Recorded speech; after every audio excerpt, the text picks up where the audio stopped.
और प्यारे बच्चों और प्यारे मित्रों, कैसे हैं सब लोग।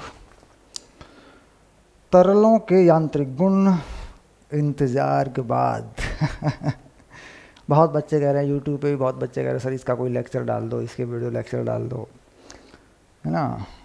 तो यूट्यूब की डिमांड को ध्यान में रखते हुए जो है तरलों के यांत्रिक गुण, एक्चुअली सिलेबस पहले से बना हुआ था, ज़्यादातर सिलेबस पहले से बना हुआ था जो मैंने विद्याकुल पे अपना लगा रखा है, नोट्स असाइनमेंट वगैरह सब जो है।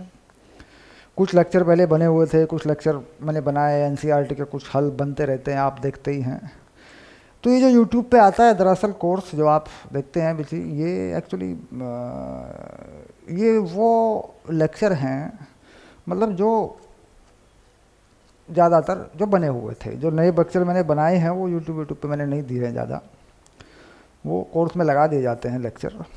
और फिर वही होता है कि भाई जिस चैप्टर का जब समय होता है, जब वो स्कूलों में पढ़ाया जा रहा होता है, स्कूलों में या ट्यूशन में जैसे तैसे, तो उसमें से कोई लेक्चर फिर यूट्यूब पे डाल दिया जाता है, ये तरीका होता है। तो यहाँ पर ये हम शुरू कर रहे हैं तरलों के यांत्रिक गुण। ठीक, अब पहली बात यह है कि तरल या तरलों के यांत्रिकी गुण, ये चैप्टर नंबर है, अध्याय नंबर 10। ठीक, और इसमें आती है पहले भूमिका। भूमिका, पहले भूमिका बनाएंगे, ठीक है।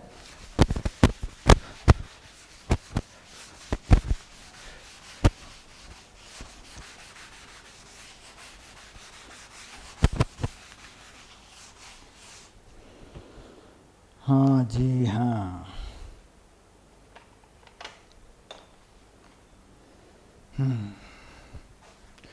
अध्याय 10 पक्का, कुछ अध्याय हो गया 10।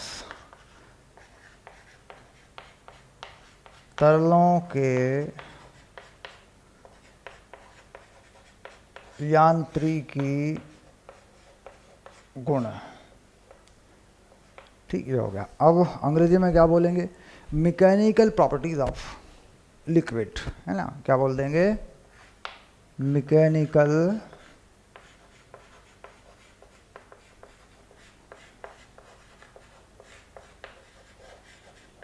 प्रॉपर्टीज ऑफ लिक्विड, ये बोल देंगे लिक्विड्स, है ना, ऐसे ये आ गया। तो पहली बात क्या आ गई इसमें, पहली आ गई भूमिका 10-1। तो ये लेक्चर जो है 10-1 है और ये भूमिका है, जो कि सबसे ज़रूरी चीज़ है किसी भी अध्याय के बारे में जानने के लिए। ये हो गई भूमिका। ठीक, चलिए ओके। अब बात करते हैं तरल पदार्थ। तो हमारे पास हम जानते हैं कि पदार्थ जो है 3 तरह का होता है। कैसा होता है, ठोस, तरल। तरल में 2 तरह का होता है, अगर ठोस, द्रव्य, गैस। तो द्रव्य और जो गैस है ये तरल में आते हैं। एक होता है ठोस, एक द्रव्य, एक गैस। तो तीनों पदार्थों में तरल जो होता है वो कौन सा होता है, ये होता है गैस, और एक होता है द्रव्य। ठीक, किसे कहते हैं तरल, जो बह सकता है, यानी वह पदार्थ जो बह सकता है उसे तरल कहते हैं। परिभाषा बन गई, वह पदार्थ जो बह सकता है उसे तरल कहते हैं। 2 हो गए, एक गैस हो गई, एक द्रव हो गई। अब बह सकता है, बात आ गई भाई, बह सकता है, क्यों बह सकता है, बहने का कारण क्या होता है। एक होता है भाई बहता रहता है, ऐसा नहीं होता है। बहने का कारण क्या है, बहने का कारण है, जो बहने का कारण है वो क्या है, अणुओं के मध्य जो बल हैं वह ठोसों की तुलना में कमजोर हैं।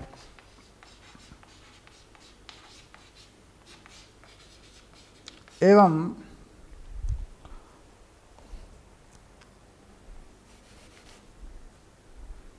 अणु अपनी स्थिति के थोड़ा इधर उधर चल सकते हैं।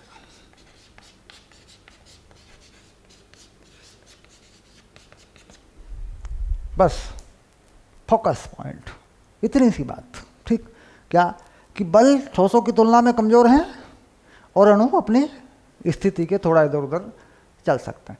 कुल मिला के हिलने में और चलने में फ़र्क है।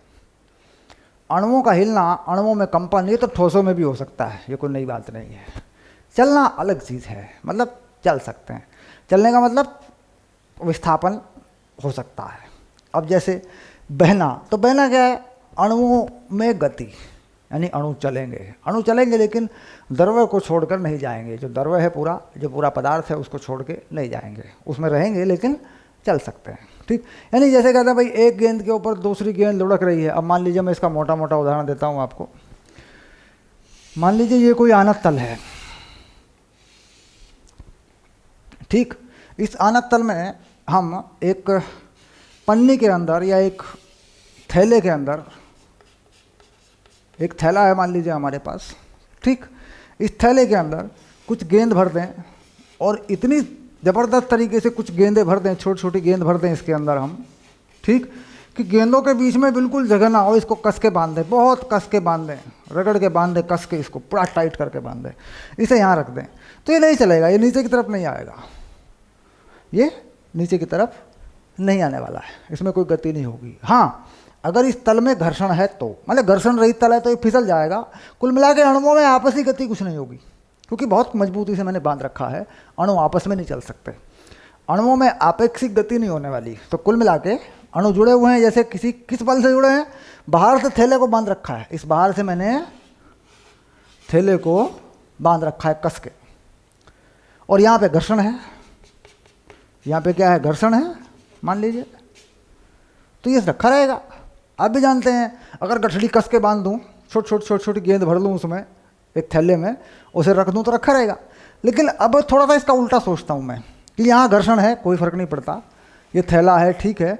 अब मैं क्या करूँ, इसके अंदर गेंद भर दूँ, लेकिन उनमें जगह बना दूँ, छोटी छोटी गेंदें भर दूँ इसके अंदर और ढीला कर दूँ इस थैले को। क्या कर दूँ? बिल्कुल ढीला कर दूँ, इसमें कहीं कहीं कुछ गेंद डाल दूँ ऐसे, बस। तो क्या होगा? थैला नीचे की तरफ आ जाएगा, क्योंकि ये गेंद एक दूसरे के ऊपर चलेंगी। बताओ चलेंगी नहीं? लुढ़केंगी एक दूसरे के ऊपर, तो थैला धीरे धीरे नीचे आ जाएगा। तो ये क्या हुआ? ये हो गया बहने वाला, यानी बहता है। यानी अणुओं में आपेक्षिक गति होती है, अणु एक दूसरे के सापेक्ष चलते हैं, बाउंड्री को छोड़ के नहीं भाग रहे हैं। ये थैले में छोटी छोटी गेंदें हैं, ये थैले को छोड़ के नहीं भाग रही हैं। ठीक, तो इसलिए क्या हो रहा है कि जो परिसीमा है, जो सतह है, उसको छोड़ के नहीं भाग रहे हैं द्रव्य में ही, यानी आकर्षण बल है अणुओं के अंदर, अणुओं के बीच में आकर्षण बल है, लेकिन वो इतना है कि उनमें अणु अपनी स्थिति से इधर उधर चल सकता है। और मोटा सा उदाहरण मैंने ले लिया, इससे आपको समझ में आ गया होगा कि दरअसल अणुओं में किस तरह का बल है और उनके बीच में किस तरह की दूरियां हैं, ताकि वो आपस में चल सकें। इसी के कारण वो बहते हैं। बहने की शर्त क्या है? अब बात आती है कि मान लीजिए कोई लिक्विड बहता है, तो बहने की शर्त क्या है? बहने की शर्त, तरल के बहने की शर्त। ठीक, क्या? पहली शर्त है, बहुत ही जबरदस्त बात है, पकड़ के रखना, स्थितिज ऊर्जा में परिवर्तन। कैसा? बाह्य बलों के कारण। इसको समझना है, बात को समझना है। बाह्य बलों के कारण स्थितिज ऊर्जा में परिवर्तन। दूसरी बात, ठीक,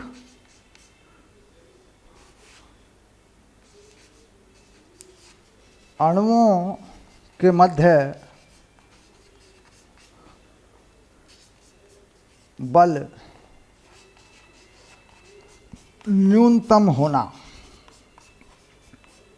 बहुत ही कम बल हो जाए तो ये क्या है, स्थिति ऊर्जा में परिवर्तन। कह रहे जी ये बात तो आपकी द्रव्य पे लागू हो जाएगी। ये लो, पानी बहता है या कोई भी द्रव्य बहता है, ये इस पे लागू हो जाएगी। और ये किस पे लागू हो जाएगी बच्चों, ये बात हो जाएगी गैस पे लागू। भाई अणुओं के बीच में बल है ही नहीं, बहुत कम है, तो भाग जाएगी गैस, तो गैस तो उड़ जाएगी, बह जाएगी गैस, तो है ना। तो अगर अणुओं के बीच में बहुत ही कम बल है तो जिस बर्तन में गैस को रखेंगे वह उसी का आकार धारण कर लेगी। पर जल में या किसी भी द्रव में ऐसा नहीं होता, ठीक। उसका आयतन निश्चित होता है, आकार तो बना लेगा वो। अब मान लीजिए मैं पानी को कटोरे में रखूं, कटोरे का आकार ले लेगा। मैं पानी को गिलास में रखूं, गिलास का आकार ले लेगा, लेकिन आयतन निश्चित है। तो गैस का क्या है कि आयतन निश्चित नहीं है। गैस का आयतन वही आयतन है जिस बर्तन में वो रखी जाती है। तो इसका मतलब उसके बहुत ही कम बल होता है, गैसों में बहुत ही कम बल होता है अणुओं के बीच में। यहाँ इसके कारण वो बह जाती हैं, क्योंकि पकड़ तो है नहीं, अणु एक दूसरे को पकड़ के तो रखता नहीं है, तो वो बह जाती है। दूसरी कारण स्थिर ऊर्जा में परिवर्तन द्रव है। द्रव में अगर स्थिर ऊर्जा में परिवर्तन होगा, भिन्न भिन्न अणुओं की भिन्न भिन्न स्थिर ऊर्जाएं होंगी बाह्य बलों के कारण। इसे हटा दो, ये परिभाषा तुमने याद कर ली। इस तथ्य को पकड़ना है। देखो यहाँ से आगे बढ़ाऊंगा, इसको बिल्कुल ओके करके दूंगा, एकदम रैपिड फायर, ठीक।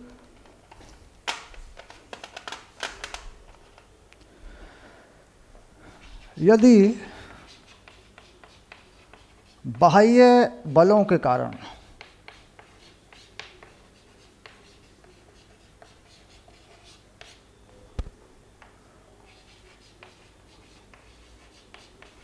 अणुओं की ऊर्जा, अणुओं की स्थितिज ऊर्जा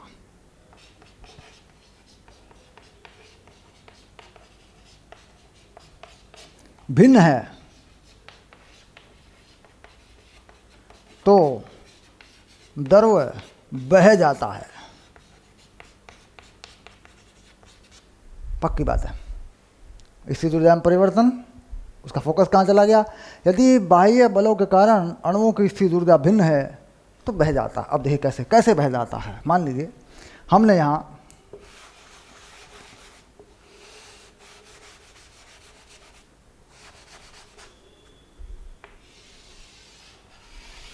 मान लीजिए मैंने यहाँ कुछ पानी फैला दिया।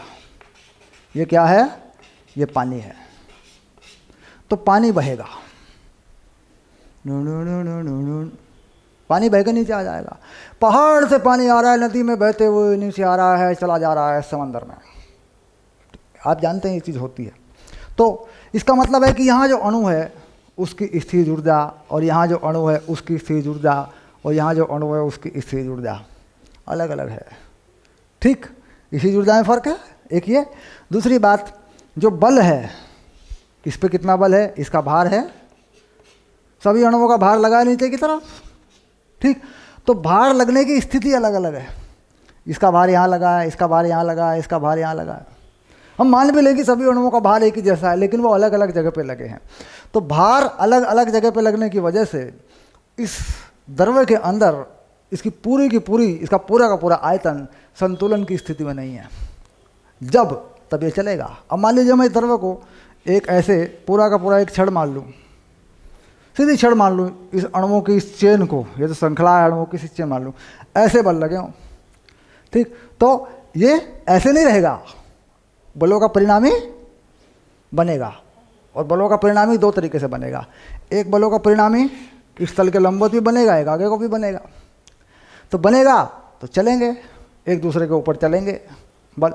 तो कुल मिला के स्थिर ऊर्जा अगर अलग अलग अणुओं की अलग अलग हो रही है, ठीक, और चलने की स्थिति बन रही है, मतलब चल सकता है, ऐसी स्थिति बन रही है, कोई सी ऐसा आकार है, कोई सी आकृति है, तो चलेगा, ठीक। अब दूसरी बात, मान लीजिए मैं पानी को तालाब में भर दूँ। ये तालाब है, मोटा मोटा समझेंगे, ज़्यादा दिमाग नहीं लगाना यहाँ पे अभी, क्योंकि अणुओं के अंदर नहीं घुसेंगे अपन। ये मान लीजिए तालाब है, ये तालाब है, तालाब है, पानी नहीं बह रहा है। तालाब में जो पानी है वो नहीं बह रहा है।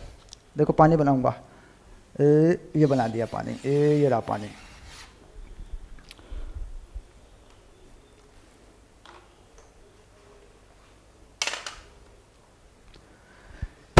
ये पानी है, पानी पानी रे, ये पानी है।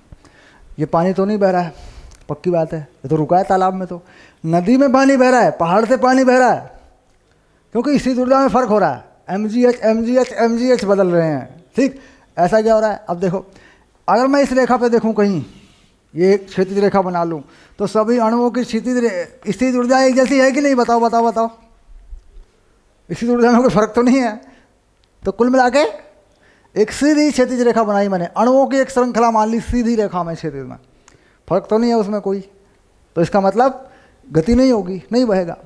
अगर मैं इस तालाब को पानी, इस तालाब के पानी को इस पर डाल दूं तिरछे तल पे, तो स्थिति ऊर्जा में परिवर्तन हो जाएगा, अलग अलग अणुओं की अलग अलग स्थिति होगी, तो बहेगा, चलना शुरू कर देगा, यानी परिणामी बल बनेगा। और बाह्य बल क्या है यहाँ पे अगर देखा जाए, वह भार है। बाह्य बल क्या है? भार है। अगर मान लीजिए हम ऐसे क्षेत्र में चले जाएं जहाँ गुरुत्व त्वरण ना हो, गुरुत्व त्वरण शून्य है, नहीं बहेगा, नहीं बहेगा। आप ये मान के चलिए, अगर किसी सेटेलाइट में, उपग्रह में, ठीक, या किसी स्पेस क्राफ्ट में, स्पेस क्राफ्ट मतलब जिसमें गुरुत्व बल का प्रभाव ना हो, या किसी उपग्रह में जो पृथ्वी के अंदर घूम रहा हो, जहाँ पर भार शून्य हो, भारहीनता, आप जानते हैं भारहीनता क्या होती है, ठीक। तो जहाँ भारहीनता हो, अगर हम वहाँ द्रव्य को ऐसे किसी तिरछे तल पर चलाने की कोशिश करें, तो क्या बहेगा? नहीं बहेगा, रखा रहेगा। बोला अरे सर ये तो बड़ी बात है, पानी नहीं बहेगा। हाँ, नहीं बहेगा, क्योंकि पानी के या द्रव्य के बहने का कारण है बाह्य बलों द्वारा उसको चलाया जाए, बाह्य बल उसके अणुओं पर लगें, परिणामी बल बने, या फिर बाह्य बलों के कारण कुछ स्थिर ऊर्जाएं बने, तब वो बहता है। तो बहने की शर्त समझ में आ गई, बात सीधी है। ठीक, चलिए अब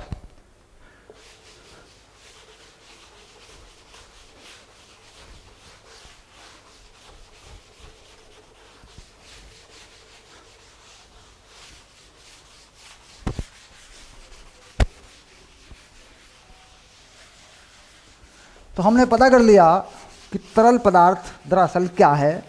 तरल पदार्थ वह पदार्थ है जो बह सकता है, जो बह सकता है वह तरल पदार्थ, ठीक। वह पदार्थ जो बह सकता है तो उसे तरल कहते हैं। वह पदार्थ जो बह सकता है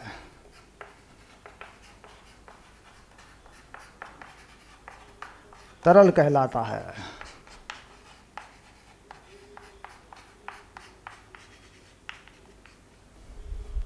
ठीक, कितने पदार्थ हैं, प्रकार क्या होगा, क्या क्या प्रकार हो जाएंगे? नंबर 1 में क्या हो जाएगा? द्रव। नंबर 2 में गैस। क्यों बहते हैं वो मैंने आपको बता दिया। बहने की शर्त क्या होती है मैंने आपको समझा दिया। वीडियो लेक्चर देखकर अपना नोट्स बनाएंगे खुद का। वीडियो लेक्चर नोट्स, ठीक। वीडियो लेक्चर नोट्स आप कैसे बनाएंगे ये आप सीखेंगे अपने दोस्तों से, अपने मित्रों से। जब आप अपने फुल कोर्स में जाएंगे, जब आप अपने फुल कोर्स में होते हैं, ठीक, तो आपके फुल कोर्स में बहुत सारे असाइनमेंट लगे होते हैं। उसमें से कुछ असाइनमेंट वो होते हैं जो वार्षिक परीक्षाओं के लिए होते हैं, फाइनल होते हैं, जो मैं बनाता हूँ। यानी यहाँ जो असाइनमेंट होता है, पक्का डन करें, ये असाइनमेंट मेरा होता है, यह आपको पढ़ के परीक्षा में जाना होता है, ठीक। वीडियो लेक्चर नोट्स वहाँ बच्चों के लगे होते हैं। कुछ बच्चे इतने बढ़िया लेक्चर नोट्स बनाते हैं, वो मुझे भेजते हैं, वो आपके व्हाट्सएप ग्रुप के आते हैं, उनको आप देखेंगे एक बार कि दरअसल इस बच्चे ने ये नोट्स कैसे बनाया है। वीडियो लेक्चर देखकर नोट्स बनाना सीखना है आपको, क्योंकि ये सबसे बड़ी ताकत है आपके पास। ये आपके दिमाग में पूरी तरह छा जाएगी कि इसमें इतनी चीज़ें होती हैं, ऐसे लिखना होता है, ऐसा सिस्टम चल रहा होता है। तो वीडियो लेक्चर नोट्स जो है असाइनमेंट में लगा मिलेगा, व्हाट्सएप ग्रुप पर आया मिलेगा, बच्चे भेजते रहते हैं। अपना नोट्स मेरा आया मिलेगा वहाँ पे, परीक्षाओं के लिए कोई परीक्षा हो रही है तो फटाफट फटाफट मेरे नोट्स पूरे चैप्टर के, उसमें थ्योरी है, न्यूमेरिकल है, डेरिवेशन कैसे लिखना है प्रॉपर है, सब कुछ उसमें आता है। मैं आपको फॉर्मेट दिखा देता हूँ कि कैसी कॉपी, जैसी परीक्षा की कॉपी होती है ना, उसी कॉपी पे लिख के दूंगा मैं उसी कॉपी पे लिख के देता हूँ हल, बिल्कुल जो नॉर्मल नोटबुक होती है उस पर लिख के नहीं, उस पर लिख के बताता हूँ कितनी जगह में इसका उत्तर लिखना है, इसका डायग्राम कैसे बनना है, ठीक, ये परफेक्ट करके देता हूँ आपको पूरी तरह। तो सीधा पढ़ें, पहले समझ लें फिर सीधा पढ़ें, पेपर में लिख दें, ठीक। पास होना कोई बड़ी बात नहीं है, पास होना कोई बड़ी बात नहीं। यूट्यूब पर आप वीडियो लेक्चर देखते हैं, बहुत सारे लोग पढ़ा रहे हैं, वैसे पास हो जाते हैं बच्चे, कोई बड़ी चीज़ नहीं है। बात है 90+, अच्छे नंबर, अच्छे अंकों से पास होना है, बात तब है। पूरे साल पढ़ भी रहे हैं पूरे साल यार, और नंबर फिर नहीं आए, बढ़िया, फ़ायदा क्या, खर्चा भी किया, अरे मोबाइल में इंटरनेट गिरवाया, उस पर क्या खर्चा नहीं होता, 8-10 हज़ार रुपये का मोबाइल खरीदा, उसमें क्या खर्चा नहीं होता यार, खर्चा होता उसमें भी, फिर भी नंबर नहीं आए। 2 घंटे रोज यूट्यूब पे घूम रहे हैं, देख रहे हैं वीडियो, ये कर, इस सर ने ये पढ़ाया, इस सर ने, फिर नंबर नहीं आए। मेहनत तो कर ही रहे हो ना, नंबर 90 से ज़्यादा क्यों नहीं आ रहे हैं। चीज़ों को अरेंज करो, अपने समय को, अपने समय का सदुपयोग करो, ठीक, ये है बात। चलिए अब हम एनसीईआरटी में भूमिका के बारे में जो बताया गया है उसको पढ़ेंगे। उसको पढ़ने के बाद इस चैप्टर में हमें क्या क्या पढ़ना है, थोड़ी सी इस बारे में बात करके हम इस लेक्चर को ख़त्म करेंगे, क्योंकि ये भूमिका है और बहुत ही महत्वपूर्ण बात है यहाँ की, सर चैप्टर में पढ़ना क्या है। कुछ बच्चे भूमिका नहीं पढ़ते, छोड़ो यार भूमिका में क्या होगा, ऐसा मत करना, कभी भूमिका के वीडियो को मत छोड़ना। अगर किसी चैप्टर का भूमिका का वीडियो देख लो ना तो पूरा दिमाग में आ जाता है, सेट हो जाता है। चलिए अब पढ़ते हैं, देखते हैं पाठ्य पुस्तक क्या कहती है इसके बारे में। भूमिका में 2 लाइनें हैं, उन्हें पढ़ लेते हैं, 2 मिनट का काम है, बड़े प्यार से आराम से पढ़ते हैं। शब्दों को देखते हैं कैसा शब्द है। वैज्ञानिक हिंदी कैसी है, वैधानिक हिंदी कैसी है। आम बोलचाल में हिंदी हम बोल रहे हैं, लेकिन विषय की हिंदी कैसी है देखते हैं। इस अध्याय में हम द्रवों तथा गैसों के कुछ सामान्य भौतिक गुणों का अध्ययन करेंगे। बिल्कुल सही बात है। द्रव तथा गैस प्रवाहित होते हैं, अतः तरल कहलाती हैं। मूल रूप में इस गुण के आधार पर हम द्रवों एवं गैसों का ठोसों से विभेद करेंगे, यानी ठोस से ये किस प्रकार भिन्न है, इस बात पर चर्चा होगी। हमारे चारों ओर हर स्थान पर तरल है। पृथ्वी के ऊपर वायु का आवरण है और इसके पृष्ठ का 2/3 भाग जल से आच्छादित है। आच्छादित मतलब ढका हुआ है। जल केवल हमारे जीवन के अस्तित्व के लिए ही आवश्यक नहीं है, वरन सभी स्तनपायी जंतुओं के शरीर का अधिकांश भाग जल है। पौधों सहित सभी सजीवों में होने वाली समस्त प्रक्रियाओं में तरलों की प्रॉक्स भूमिका होती है। अतः तरलों की प्रॉक्स मतलब महत्वपूर्ण, अधिकतम, है ना। अतः तरलों के व्यवहार व गुणों को समझना बहुत महत्वपूर्ण है। तरल ठोसों से कैसे भिन्न हैं, द्रवों तथा गैसों में क्या क्या समानता हैं। ठोसों के विपरीत तरल की अपनी कोई निश्चित आकृति नहीं होती। ठोसों एवं द्रवों का निश्चित आयतन होता है, जबकि गैस का आयतन नहीं होता, वह पात्र का आयतन ग्रहण कर लेती है जिस पात्र में वह रखी होती है। पिछले अध्याय में हमने पढ़ा है कि प्रतिबल द्वारा ठोसों के आयतन में परिवर्तन किया जा सकता है। प्रतिबल यानी एक तरह का दाब लगाकर आयतन में परिवर्तन। प्रतिबल विकृति तुमने पढ़ा है, वो हम ठोस के बारे में, द्रव के बारे में पढ़ रहे थे। ठोस द्रव तो हमने दोनों ही पढ़े वहाँ पे। ठोस तथा द्रव अथवा गैस का आयतन इस पर लगने वाले प्रतिबल अथवा दाब पर निर्भर है। जितना दाब है उसके हिसाब से आयतन है। जब हम ठोस या द्रव के निश्चित आयतन की बात करते हैं तो हमारा तात्पर्य वायुमंडल दाब के अधीन आयतन से होता है। वायुमंडल दाब बाहर से पड़ रहा है तो हम कहते हैं कि वायुमंडल दाब बाहर से पड़ रहा है तो ठोस का आयतन निश्चित है, द्रव्य का आयतन निश्चित है, लेकिन गैस जिस बर्तन में डाली जाएगी उसका आयतन ग्रहण कर लेगी। ये वायुमंडल दाब के परिप्रेक्ष्य में बताया जा रहा है, क्योंकि वायु हमारे चारों तरफ फैली हुई है। अगर हम इसको निर्वात में लेके जाएं तो फिर ये परिभाषा थोड़ी सी बदल जाती है। अगर हम निर्वात में चले जाएँ लेके तो परिभाषा थोड़ी सी बदल जाती है। उसमें क्या होता है कि ठोस जो है वो अपना आयतन बनाएगा, आयतन निश्चित होगा उसका, ये बात सही है। द्रव्य भी अपना आयतन बना लेगा, उसमें आकर्षण बल है वो भी बन जाएगा। वहाँ पर क्या होता है कि गैस, अगर गैस आदर्श गैस नहीं है तो वह भी अपना आयतन बना लेती है, क्योंकि अणुओं में कहीं ना कहीं आकर्षण बल होता है। लेकिन वायुमंडल दाब में क्या होता है, हम ये मानते हैं कि वायुमंडल दाब बाहर से पड़ ही रहा है, तो बर्तन में रखेंगे तो बर्तन का आयतन गैस का आयतन हो जाएगा।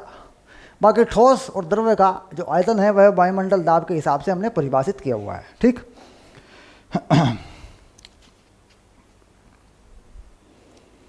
गैसों की तुलना में बाह्य दाबांतर से ठोस या द्रव्य के आयतन में परिवर्तन बहुत कम होता है।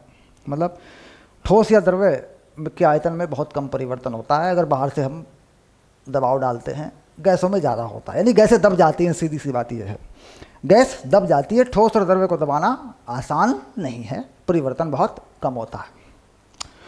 दूसरे शब्दों में गैसों की अपेक्षा ठोस एवं द्रवों की संपीड्यता काफ़ी कम होती है। मतलब वही हो गया, ठोस और द्रव जो है कम दबते हैं। अपरूपण प्रतिबल या विरूपण जो रूप को बदलता है वह बल या वह प्रतिबल ठोस के आयतन में परिवर्तन किए बिना उसकी आकृति बदल सकता है। तरलों का मूल गुण यह है कि वह विरूपण प्रतिबल का बहुत ही न्यून प्रतिरोध करते हैं, फलतः थोड़े से विरूपण प्रतिबल लगने से उनकी आकृति बदल जाती है। ठोसों की अपेक्षा तरलों का अपरूपण प्रतिबल 10 लाखवां हिस्सा कम होता है। यानी अगर आप किसी ठोस की आकृति बदलना चाहते हैं तो आपको प्रतिबल 10 लाख गुना ज़्यादा लगाना पड़ेगा तरल की आकृति बदलने की अपेक्षा। आप पानी की आकृति बदलना चाहते हैं तो क्या करना है, बोतल का पानी गिलास में डाल दो, बदल गई, गिलास की आकृति हो जाएगी। वही काम गैस में भी करना होता है। लेकिन अगर आप लोहे की आकृति बदलना चाहते हैं तो आपको बहुत सारा बल लगाना पड़ेगा। आप जानते हैं कितना बल लगाना पड़ेगा लोहे को मोड़ने के लिए। तो कह रहा है कि ठोस की आकृति बदलने के लिए बल 10 लाख गुना लगाना पड़ता है लगभग, और द्रवों और गैसों की आकृति की अपेक्षा। यानी द्रवों और गैसों की आकृति बदलने के लिए ज़्यादा बल लगाना ही नहीं पड़ता। जैसे कि मैंने कहा बोतल का पानी गिलास में डाल दो, बदल गई आकृति। पहले बोतल की आकृति में था पानी, गिलास की आकृति में आ गया। ऐसे ही गैस भी होती है। लेकिन अगर लोहा है, धातु है, ठोस है कोई, तो उसकी आकृति बदलने के लिए, उसको मोड़ने के लिए या उसकी आकृति बदलने के लिए, उसे अपनी मर्जी की आकृति में लाने के लिए बल बहुत अधिक लगाना पड़ता है। यह बल 10 लाख गुना होता है द्रवों और गैसों की अपेक्षा आकृति बदलने के लिए। ये बात हो रही है। कुल मिला गई थी भूमिका डन। क्या फ़र्क है, कैसी कैसी परिभाषाएं हैं भूमिका में। इस अध्याय में हम बहने वालों में द्रवों का अध्ययन करेंगे। गैसों का अध्ययन इसमें कम है, तो हम क्या करेंगे, यहाँ द्रवों का अध्ययन करेंगे। ठीक। तो अध्याय में जो अध्ययन होगा वो होगा द्रवों का अध्ययन। अब द्रवों में क्या क्या होगा ये बता देता हूँ, फाइनल कर देता हूँ। द्रव का अध्ययन,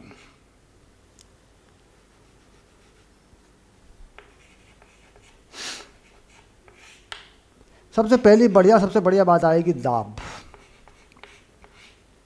फिर गतिज ऊर्जा, और फिर एक ऊर्जा और है। कौन सी ऊर्जा है बताओ, स्थितिज ऊर्जा। ठीक। स्थितिज ऊर्जा में 2 तरह की ऊर्जा है। एक है गुरुत्वीय स्थितिज ऊर्जा,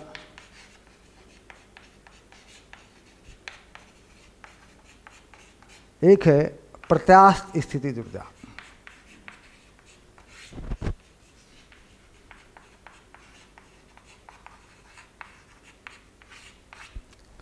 ठीक।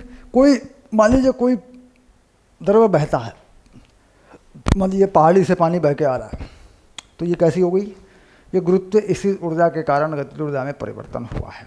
अब अगर कोई लिक्विड थोड़ा बहुत दब रहा है, खिंच रहा है किसी कारण से, उस पर कोई बल लगाया जा रहा है, वायुमंडल दाब के अलावा कोई और दाब लगाया जा रहा है, घटाया जा रहा है, बढ़ाया जा रहा है, तो उसकी प्रत्यास्थ स्थितिज ऊर्जा, हम जानते हैं कि द्रवों में प्रत्यास्थता होती है।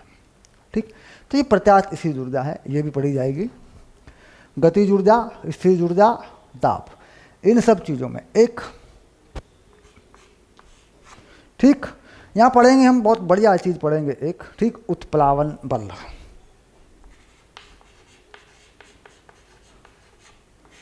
उत्प्लावन बल के बारे में पढ़ेंगे। ठीक। आर्किमिडीज का जो सिद्धांत है, कोई वस्तु द्रव में डुबोई जाती है तो उस पर ऊपर की तरफ एक बल लगता है, उत्प्लावन बल। ठीक।